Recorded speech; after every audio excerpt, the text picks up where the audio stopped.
이제야 참으로 효를 아는구나. 꿈속에서 어머니가 전한 이 한마디는 3년 동안 매일 산을 오르던 아들의 삶을 완전히 바꾸어 놓았습니다. 안녕하세요. 이필밤입니다. 오늘도 이 시간 함께 해주셔서 감사합니다. 오늘 들려드릴 이야기는 들국화의 길입니다. 돌아가신 어머니를 위해 매일 들국화를 바치던 한 아들이 어느 날 예상치 못한 일을 겪으며 깨닫게 된 진짜 효도의 의미. 그 따뜻하고 깊은 이야기 지금 시작하겠습니다. 해가 떠오르기도 전 산기슭에 사는 한 사내가 문을 열고 나섰습니다. 사내의 이름은 준호였습니다. 나이는 50살을 넘겼지만 그의 걸음걸이는 여전히 힘이 넘쳤습니다. 손에는 작은 광주리를 들고 어깨에는 낡은 천보자기를 걸쳤습니다. 그가 향하는 곳은 마을 뒤편 산 중턱. 어머니가 잠들어 계신 무덤이었습니다. 어머니가 돌아가신 지 벌써 3년이 흘렀습니다. 준호는 어머니를 잃은 뒤로 단 하루도 빠짐없이 이 길을 걸었습니다. 비가 오나 눈이 오나 몸이 아프거나 일이 바쁘거나 상관없이 매일 아침 이 산길을 올랐습니다. 그에게는 꼭 해야 할 일이 있었습니다. 그것은 바로 어머니의 무덤 앞에 들국화를 꺾어다 바치는 일이었습니다. 어머니는 생전에 들국화를 무척 좋아하셨습니다. 준호야, 이 꽃 좀 봐라. 얼마나 수수하고 고우니? 화려한 꽃들은 금방 지고 마는데 이 들국화는 가을 바람이 불어도 꿋꿋하게 피어 있구나. 어머니는 늘 그렇게 말씀하시며 마당 한 구석에 피어난 들국화를 쓰다듬으셨습니다. 그 모습이 준호의 마음속에 깊이 남아 있었습니다. 그래서 준호는 어머니가 떠나신 뒤로도 어머니가 사랑하셨던 그 꽃을 매일같이 무덤 앞에 놓아드렸습니다. 산길 중턱 양지 바른 곳에는 들국화가 지천으로 피어 있었습니다. 가을이면 온 산이 들국화꽃의 노란빛으로 물드는 듯 했고 바람이 불면 그 작은 꽃잎들이 춤을 추는 것 같았습니다. 준호는 그곳에서 조심스럽게 꽃을 꺾었습니다. 많이 꺾지 않았습니다. 딱 3송이 어머니가 좋아하실 만큼만 골라 광주리에 담았습니다. 그리고는 무덤 앞에 앉아 묵묵히 그 꽃을 올려놓고 어머니께 하루의 안부를 여쭈었습니다. 어머니, 오늘도 찾아뵙습니다. 날씨가 좋습니다. 산에 단풍이 들기 시작했어요. 준호는 말이 많지 않았습니다. 그저 짧게 인사를 드리고 잠시 무덤 앞에 앉아 있다가 다시 산을 내려갔습니다. 그렇게 하루하루가 지나갔고 계절이 바뀌었고 세월이 흘렀습니다. 마을 사람들은 준호의 그 마음을 알고 있었습니다. 저 친구 참 지극한 효자야. 매일 산에 오른다더라. 비가 쏟아지는 날에도. 어머니 생각이 얼마나 간절하면 저러실까. 사람들은 준호를 존경했습니다. 하지만 준호는 그런 말들을 신경 쓰지 않았습니다. 그저 어머니가 그리웠고 어머니가 좋아하셨던 꽃을 올려드리는 것이 그에게는 당연한 일이었습니다. 그러던 어느 날 그런 준호의 일상의 변화가 찾아온 것은 가을이 깊어지던 어느 날이었습니다. 그날도 준호는 평소처럼 산길을 올랐습니다. 하늘은 맑았고 바람은 선선했습니다. 들국화가 피어 있는 그 자리에 도착했을 때 준호는 발걸음을 멈추고 말았습니다. 길이 없었습니다. 아니, 정확히 말하면 길이 막혀 있었습니다. 며칠 전 내린 큰 비로 산사태가 일어났던 모양이었습니다. 준호가 늘 걷던 그 산길은 흙더미와 나무뿌리, 돌무더기로 완전히 뒤덮여 있었습니다. 길을 건너갈 수도 돌아갈 수도 없었습니다. 그곳은 깊은 계곡 옆이었기 때문에 다른 길로 갈 방법도 없었습니다. 준호는 잠시 멍하니 서 있었습니다. 그 길 너머 저 언덕 위에 들국화가 피어 있었습니다. 노란 꽃송이들이 바람에 흔들리고 있었습니다. 하지만 그는 그곳에 갈 수 없었습니다. 어떻게 하지? 준호는 중얼거렸습니다. 가슴속에서 무언가가 답답하게 차오르기 시작했습니다. 준호는 그날 하루 종일 그 자리를 떠나지 못했습니다. 산사태로 막힌 길 앞에 서서 그는 이리저리 방법을 궁리했습니다. 혹시 저 흙더미를 헤치고 건너갈 수 있을까?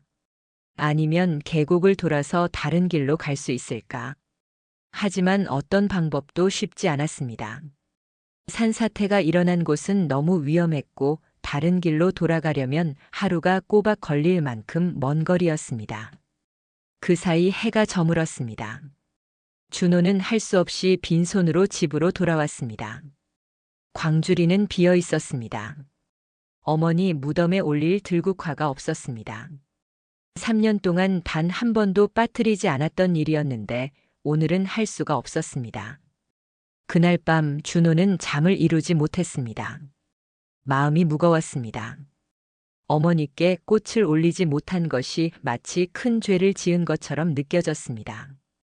그는 자리에 누워 이불을 뒤척이며 생각에 잠겼습니다. 내일은 어떻게 해야 하지? 언제쯤 저 길이 뚫릴까? 혹시 영영 갈 수 없게 되는 건 아닐까? 불안한 마음이 밤새도록 그를 괴롭혔습니다. 다음 날 아침 준호는 다시 산으로 향했습니다. 혹시 하룻밤 사이에 상황이 나아졌을까 하는 기대를 품고서였습니다. 하지만 현실은 변하지 않았습니다. 길은 여전히 막혀 있었고 들국화가 피어 있는 곳까지는 여전히 갈 수 없었습니다. 준호는 그곳에 한참을 서 있었습니다. 바람이 불어왔습니다. 길 너머로 보이는 들국화들이 바람에 흔들렸습니다. 마치 준호를 부르는 것 같았습니다. 어머니, 준호는 작게 중얼거렸습니다.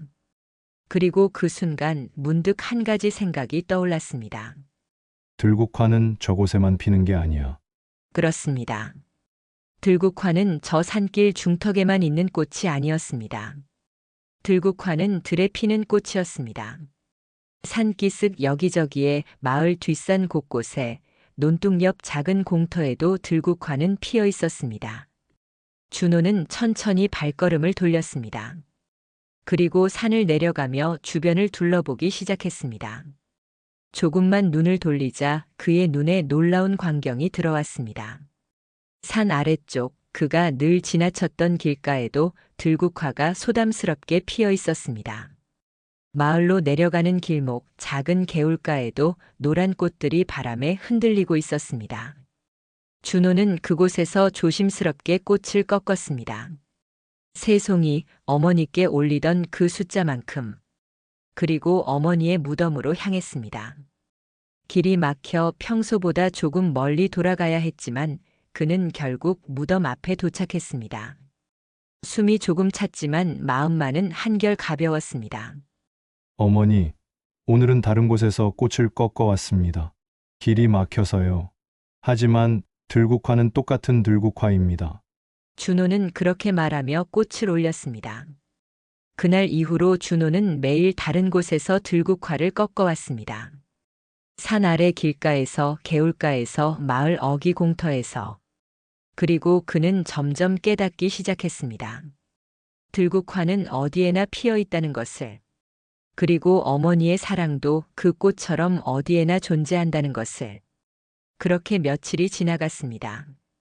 준호는 여전히 매일 아침 들국화를 꺾어 어머니 무덤에 올렸습니다. 하지만 그의 마음속에는 조금씩 변화가 일어나고 있었습니다. 어느 날 아침 준호는 평소보다 조금 일찍 산을 내려왔습니다. 마을 어귀를 지나는데 한 집 앞에서 할머니 한 분이 마당을 쓸고 계셨습니다. 그 할머니는 마을에서도 나이가 지긋하신 분으로 혼자 사셨습니다. 자식들은 모두 도시로 떠나고 명절에나 한 번씩 얼굴을 비췄습니다. 할머니, 안녕하세요. 준호가 인사를 건넸습니다.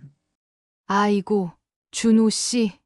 오늘도 산에 다녀오는구먼. 할머니는 빗자루를 세워두고 웃으며 대답했습니다. 하지만 그 웃음 속에는 어딘가 쓸쓸함이 묻어 있었습니다. 준호는 문득 광주리 속 들국화를 내려다보았습니다. 오늘은 평소보다 조금 많이 꺾어왔습니다. 5송이였습니다. 어머니께 3송이를 올리고 2송이가 남아 있었습니다. 할머니, 이 꽃 받으세요. 준호는 말없이 광주리에서 들국화 한 송이를 꺼내 할머니께 건넸습니다. 어머, 이걸 왜? 그냥요. 집에 꽃 한 송이 있으면 좋잖아요. 할머니는 잠시 망설이다가 꽃을 받았습니다. 그리고 그 작은 들국화를 들여다보며 조용히 미소 지었습니다. 고맙네. 준호 씨. 참 고운 꽃이구먼. 준호는 그날 이후로 광주리에 꽃을 조금씩 더 담기 시작했습니다. 다음 날은 6송이를 꺾었습니다. 어머니께 3송이, 그리고 마을 어귀 할머니께 1송이, 그리고 길을 가다 만난 또 다른 어르신께 1송이. 그 다음 날은 7송이, 그 다음 날은 8송이. 준호는 점점 더 많은 꽃을 꺾어왔고 점점 더 많은 사람들에게 그 꽃을 나누었습니다. 마을 사람들은 처음엔 어리둥절해했습니다. 준호 씨가 웬 꽃을? 어머니 무덤에만 바치더니 이제 우리한테도 주네. 하지만 사람들은 그 작은 꽃을 받으며 마음이 따뜻해지는 걸 느꼈습니다. 그저 작은 들국화 한 송이였지만 누군가가 자신을 생각해 준다는 사실이 가슴에 와닿았습니다. 특히 나이 드신 어르신들은 더욱 그러했습니다. 혼자 사는 할아버지는 준호가 건넨 꽃을 방 안탁자에 놓고 하루 종일 바라보았습니다. 다리가 불편해 집 밖에 잘 나가지 못하는 할머니는 들국화 한 송이를 물컵에 꽂아두고 참 귀한 꽃이야. 며 눈시울을 붉혔습니다. 준호는 그런 모습들을 보며 가슴속에서 무언가가 조용히 자라나는 것을 느꼈습니다. 그것은 어머니께 효도하는 마음과는 또 다른, 하지만 어딘가 닮아 있는 따뜻한 감정이었습니다. 어느덧 가을이 깊어갔습니다.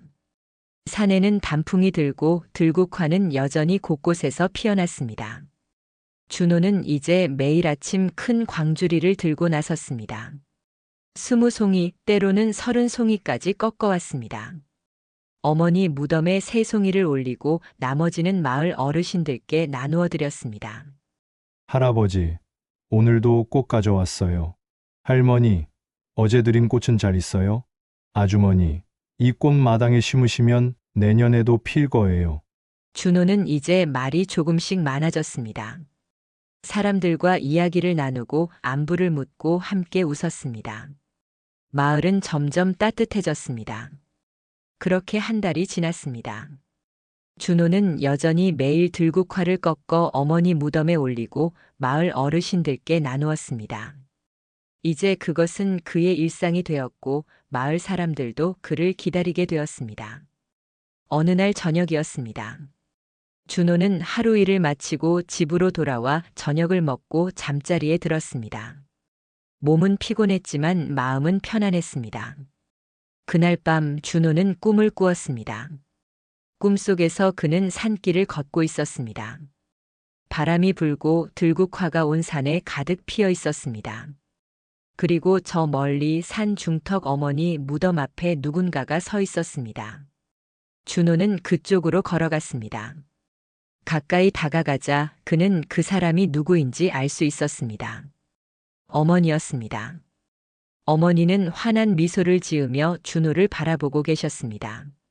생전의 그 모습 그대로였습니다. 따뜻한 눈빛, 주름진 손, 그리고 늘 준호를 감싸 안아주시던 그 품. 어머니, 준호는 다가가려 했지만 발이 떨어지지 않았습니다. 그저 그 자리에 서서 어머니를 바라보았습니다. 어머니는 천천히 입을 열었습니다. 준호야, 그 목소리는 너무나 생생했습니다. 꿈인지 현실인지 구분할 수 없을 만큼. 네, 어머니, 그동안 고마웠다. 어머니는 준호를 향해 한 걸음 다가왔습니다. 내가 매일 이 무덤 앞에 꽃을 가져다 주는 것, 나는 다 알고 있었어. 비가 오나 눈이 오나 한 번도 빠지지 않고 찾아와 준 그 마음, 어미가 어찌 모르겠니? 어머니, 준호의 눈에 눈물이 맺혔습니다. 하지만 준호야, 어머니는 잠시 말을 멈추고 준호의 눈을 똑바로 바라보았습니다. 효라는 건 말이다. 한 사람만을 위한 게 아니란다. 준호는 가만히 귀를 기울였습니다. 내가 나를 생각하는 그 마음, 그것만으로도 어미는 충분히 행복했어. 하지만 진짜 효는 그 마음이 나에게만 머무르지 않고 다른 사람들에게도 흘러가는 거란다. 어머니는 주변을 둘러보았습니다. 산 아래 마을이 보였습니다. 마을 곳곳에 작은 불빛들이 켜져 있었습니다. 저기 저 마을에도 나처럼 나이 든 사람들이 살고 있어. 자식들이 멀리 떠나 혼자 사는 사람들, 몸이 아파 누워 있는 사람들, 외로워서 하루하루를 버티는 사람들. 어머니의 목소리는 부드러우면서도 단호했습니다. 내가 그들에게 꽃 한 송이를 건넬 때 그것은 그저 꽃이 아니란다. 그것은 따뜻한 마음이고 관심이고 사랑이야. 그리고 그 사랑이야말로 진정한 효심에서 비롯된 거란다. 준호는 어머니의 말씀을 듣고 가슴이 뜨거워지는 것을 느꼈습니다. 준호야, 이제야 내가 참으로 효를 아는구나. 어머니는 그렇게 말하며 환하게 웃었습니다. 꽃은 꺾으면 시들지만 마음은 나누면 자란단다. 내가 나눈 그 마음들이 이 마을을 따뜻하게 만들고 있어. 그것이 바로 내가 나에게 해준 가장 큰 효도란다. 바람이 불었습니다. 들국화가 바람에 흔들렸고 꽃잎들이 하늘로 날아올랐습니다. 어머니의 모습이 점점 흐려지기 시작했습니다. 어머니, 준호는 손을 뻗었지만 어머니는 이미 바람 속에 사라지고 있었습니다. 고맙다, 준호야. 앞으로도 그 마음 잊지 말거라. 그 말을 끝으로 어머니의 모습은 완전히 사라졌습니다. 준호는 그 자리에 서서 한참을 울었습니다. 준호는 잠에서 깼습니다. 창밖으로 아침 햇살이 들어오고 있었습니다. 새들이 지저귀고 바람이 살랑거렸습니다. 그는 침대에 누운 채로 한참을 멍하니 천장을 바라보았습니다. 꿈이었습니다. 하지만 그 꿈은 너무나 생생했습니다. 어머니의 목소리, 어머니의 미소, 어머니의 말씀. 모든 것이 마치 현실처럼 느껴졌습니다. 준호는 천천히 일어났습니다. 그리고 창밖을 바라보았습니다. 저 멀리 산이 보였습니다. 산 중턱에는 어머니가 잠들어 계신 무덤이 있었습니다. 그리고 그 주변에는 들국화가 여전히 피어 있을 것입니다. 준호는 옷을 갈아입고 밖으로 나섰습니다. 평소보다 조금 일찍 나선 길이었습니다. 광주리를 들고 산을 오르며 그는 어젯밤 꿈속에서 들었던 어머니의 말씀을 곱씹었습니다. 효는 한 사람만을 위한 게 아니다. 마음은 나누면 자란단다. 그 말들이 가슴 속에서 울렸습니다. 준호는 산길을 걸으며 주변을 둘러보았습니다. 길가에 피어있는 들국화, 바위 틈에서 고개를 내민 작은 꽃들, 바람에 흔들리는 들풀들. 모든 것이 새롭게 보였습니다. 그는 광주리에 꽃을 담기 시작했습니다. 하나, 둘, 셋. 10, 20, 30. 오늘은 평소보다 훨씬 많이 꺾었습니다. 광주리가 가득 찼습니다. 어머니 무덤에 도착한 준호는 새송이를 꺼내 무덤 앞에 놓았습니다. 어머니, 오늘도 찾아뵙습니다. 어제 꿈에서 뵈었어요. 말씀해 주신 것 제가 잘 알아들었습니다. 준호는 잠시 무덤 앞에 앉아 있었습니다.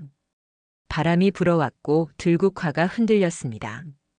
그리고 준호는 일어났습니다. 이제 해야 할 일이 있었습니다. 준호는 산을 내려가 마을로 향했습니다. 그리고 한 집 한 집 문을 두드렸습니다. 할머니, 꽃 가져왔어요. 할아버지, 오늘 몸은 좀 어떠세요? 아주머니, 이 꽃 마당에 심으세요. 준호는 광주리가 빌 때까지 마을을 돌았습니다. 나이 드신 어르신들, 혼자 사는 분들, 몸이 불편하신 분들. 그는 그들 모두를 찾아가 꽃을 나누었습니다. 사람들은 준호를 보며 웃었습니다. 준호 씨 덕분에 집안이 환해졌어요. 이 꽃을 보니까 마음이 따뜻해지네요. 정말 고마워요, 준우 씨. 준호는 그 말들을 들으며 가슴이 벅차올랐습니다. 그것은 어머니께 효도했을 때 느꼈던 그 마음과 똑같았습니다. 아니, 어쩌면 더 크고 깊은 마음이었습니다. 그날 이후로 준호는 매일 더 많은 꽃을 꺾어왔습니다. 어머니 무덤에 세 송이를 올리고 나머지는 모두 마을 사람들에게 나누었습니다. 어르신들뿐만 아니라 아이들에게도 젊은 사람들에게도 나누었습니다. 마을은 점점 변해갔습니다. 사람들은 서로에게 더 따뜻해졌습니다. 이웃집 할머니가 아프면 서로 찾아가 안부를 물었고 혼자 사는 할아버지 집에는 누군가 음식을 가져다 주었습니다. 준호가 나눈 작은 꽃 한 송이가 마을 전체에 따뜻한 마음을 퍼뜨린 것입니다. 그해 겨울이 왔습니다. 들국화는 시들었지만 준호는 멈추지 않았습니다. 그는 산에서 동백나무 가지를 꺾어왔고 겨울에도 푸른 솔잎을 가져왔습니다. 봄이 오면 진달래를, 여름이 오면 붓꽃을 가져왔습니다. 계절이 바뀌어도 준호의 마음은 변하지 않았습니다. 어느 날 마을 어귀 할머니가 준호에게 말했습니다. 준호 씨, 우리가 받은 이 마음을 어떻게 갚아야 할까요? 준호는 빙그레 웃으며 대답했습니다. 갚으실 필요 없어요, 할머니. 그냥 옆집 할아버지한테도 한번 안부 물어보세요. 그것만으로도 충분해요. 할머니는 고개를 끄덕였습니다. 그날 이후로 마을 사람들도 변하기 시작했습니다. 준호가 나눈 마음을 다른 사람에게 또 나누기 시작한 것입니다.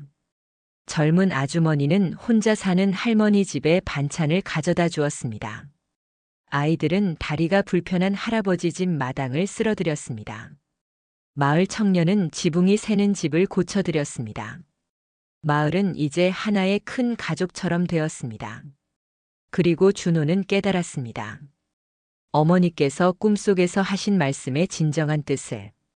효는 한 사람을 향한 마음에서 시작되지만 그 마음은 결국 모든 사람을 향해 흘러간다는 것을. 한 사람을 진심으로 사랑할 줄 아는 사람은 결국 모든 사람을 사랑할 줄 알게 된다는 것을. 그것이 바로 인생의 지혜였습니다. 봄이 다시 찾아왔습니다. 준호는 여전히 매일 아침 산을 올랐습니다. 어머니 무덤 앞에 꽃을 올리고 잠시 앉아 있다가 산을 내려왔습니다. 그리고 광줄이 가득 꽃을 담아 마을로 향했습니다. 어느 날 준호가 마을 어귀를 지나는데 아이들이 그를 반겼습니다. 준호 할아버지. 아이들은 언제부턴가 준호를 그렇게 부르기 시작했습니다. 오늘은 무슨 꽃 가져오셨어요? 저희한테도 주세요. 준호는 웃으며 아이들에게 꽃을 나누어 주었습니다. 아이들은 꽃을 받아들고 뛰어가 자기 집 어르신들께 전했습니다. 준호는 그 모습을 바라보며 가슴이 뭉클해졌습니다. 꽃은 시들지만 마음은 대를 이어 흘러간다는 것을. 그가 심은 작은 씨앗이 이제 마을 전체로 퍼져나가고 있다는 것을. 그날 저녁 준호는 어머니 무덤 앞에 다시 한번 찾아갔습니다. 해가 지고 하늘이 붉게 물들어가고 있었습니다. 어머니, 이제야 알 것 같아요. 준호는 무덤 앞에 앉아 조용히 말했습니다. 효라는 것은 한 사람을 섬기는 마음에서 시작되지만 결국은 모든 사람을 품는 마음으로 자라나는 거였어요. 어머니께서 저를 사랑으로 키워주셨던 것처럼 저도 이제 그 사랑을 다른 사람들에게 나누어 주고 있어요. 바람이 불었습니다. 무덤 옆에 핀 들국화가 흔들렸습니다. 어머니, 이 길을 계속 걸을게요. 들국화가 피는 길을, 마음이 피어나는 길을요. 준호는 천천히 일어났습니다. 저 멀리 마을의 불빛이 하나둘 켜지기 시작했습니다. 따뜻한 저녁 연기가 굴뚝에서 피어올랐습니다. 그곳에는 준호가 나눈 마음을 품고 사는 사람들이 있었습니다. 준호는 산을 내려가기 시작했습니다. 발걸음은 가벼웠고 마음은 따뜻했습니다. 그리고 그는 알았습니다. 어머니는 비록 이 세상을 떠나셨지만 그 사랑은 여전히 살아있다는 것을. 준호의 가슴 속에서, 마을 사람들의 미소 속에서, 아이들의 웃음소리 속에서 어머니의 사랑은 들국화처럼 곳곳에 피어나고 있었습니다. 그것이 바로 진정한 효였습니다. 한 사람을 향한 지극한 마음이 결국 온 세상을 향한 따뜻한 사랑으로 피어나는 것. 노년의 행복은 무엇을 받는 데서 오는 게 아니라 무엇을 나누는 데서 온다는 것. 부모님의 사랑을 진정으로 이해한다는 것은 그 사랑을 다른 사람에게도 흘려보내는 것. 준호는 집으로 돌아가는 길을 걸으며 생각했습니다. 내일도 산에 올라 꽃을 꺾어야겠다고. 어머니께 새 송이를 올리고 나머지는 마을 사람들과 나누어야겠다고. 그렇게 하루하루 준호의 삶은 계속될 것입니다. 들국화가 피는 그 길 위에서, 마음이 자라나는 그 길 위에서, 사랑이 흘러가는 그 길 위에서,